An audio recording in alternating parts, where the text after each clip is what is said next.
The news circulating on social media suggesting that Eat Bulaga, the long-running noontime show, which has been airing for 45 years since 1979, is permanently closing, has been confirmed to be fake news. Main hosts Joey De Leon and Tito Sotto have vehemently denied these claims. Hello community.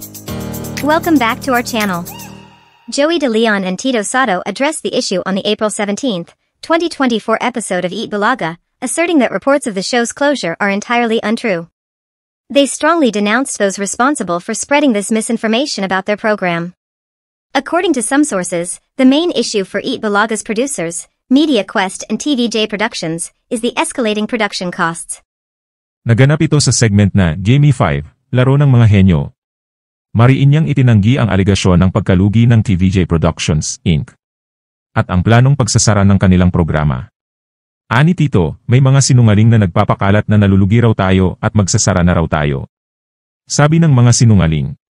Sabay sagot ni Joey, Tito, nainggit lang ang mga yan dahil hindi sila kasama sa top 5 pinakamatagal na palabas sa buong mundo. Tito Sotto added, upang patunayan na hindi kami nagsisinungaling at sila ang nagsisinungaling, bukas ibibigay natin sa media ang kopya ng aming naipasang income tax. At sa mga dabarkads at sa mga hindi pa dabarkads, yaong nagsasalita ng ganoon, sila'y mga sinungaling, kaya huwag nang maniwala sa kanila. Joey De Leon couldn't resist sharing his thoughts on those who persistently spread malicious rumors about their program. Meanwhile, he gave his take on the malicious news suggesting that they are closing down.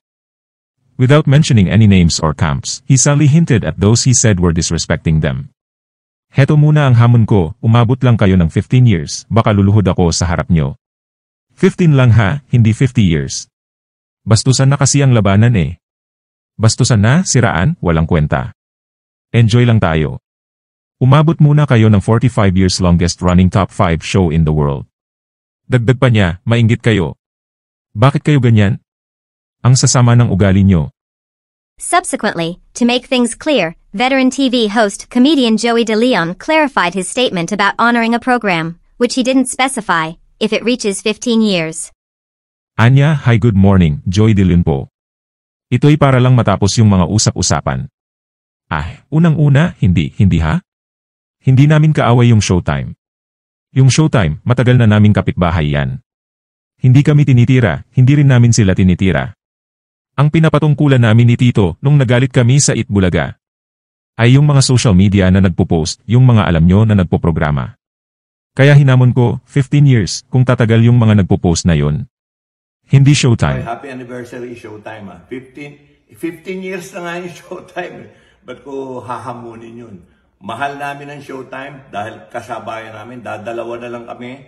Huwag nyo kaming pagsabungin. Hindi po kami, magkakaibigan din kami. Ang pinapatungkulan namin ni Tito, yung mga nagpo-post na magsasara na kami. Dadalawa na lang yung show, isasara pa yung isa. At yung isa yun well, hindi naman sa pagyayabang, longest running, top 5 nga sa mundo eh. Kaya thank you. Kasama kayo dun sa honor na yon. Kaya inuulit namin yung galit namin ni Tito at ng mga dabarkads at sama ng loob dun sa mga nagpo-post na hindi free TV, yung mga sa anong tawag dun? Mga Facebook, YouTube, Instagram, social media, yung mga salbahe dun.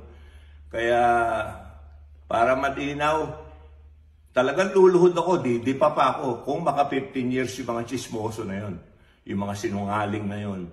Pero yung Showtime, we love you. Hindi namin kami magkaaway at nagtatrabaho lang kami. Yun lang yun.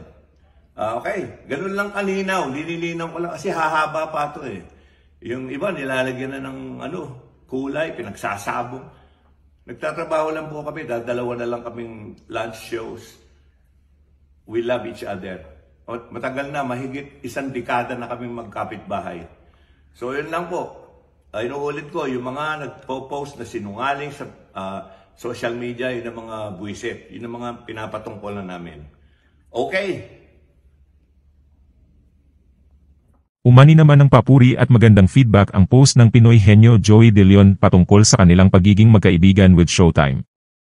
Anya ng isang netizen, EB even greet Vice pag-birthday niya, nagka-commercial pa ng McDo si Vice and Paolo B, si Ann Curtis ay family friend ng mga Sotos. Amy Perez, dating host ng EE, Street Boys ni Vong and Jong nag-EB din noon.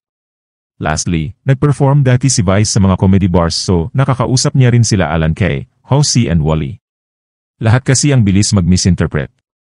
Matakot kayo pag mag-take over na completely yung social media entertainment.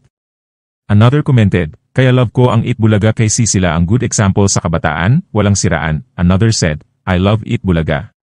I love Showtime. More power to both shows. I adore your humility, Sir Joey. While another one commented, bow to you Tito Joey. So humble for you to admit that you also love the other show, and you are not starting a conflict with them. God bless you always with 3 hearts emojis.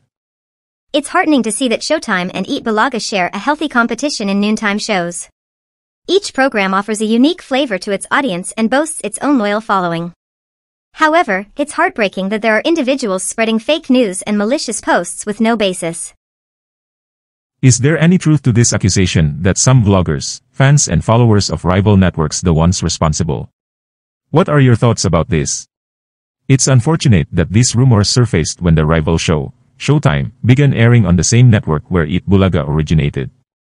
It's not appropriate to demoralize a good show to boost another's momentum. And Joey stressed that Showtime has nothing to do with this but those who use social media to deliver rumors and fake news. Fostering animosity between shows isn't productive. Instead, let's promote kindness and support all our favorite programs. Congratulations to both Eat Bulaga and Showtime for engaging in healthy competition. Joey's clarification emphasizes that he respects Showtime as a worthy competitor. Kudos to Joey for ensuring clarity and avoiding conflict between rival shows. Let's all enjoy watching our favorite shows without harboring ill will.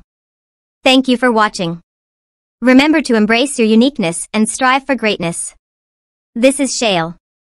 And this is Del. Of Shale Del Entertainment.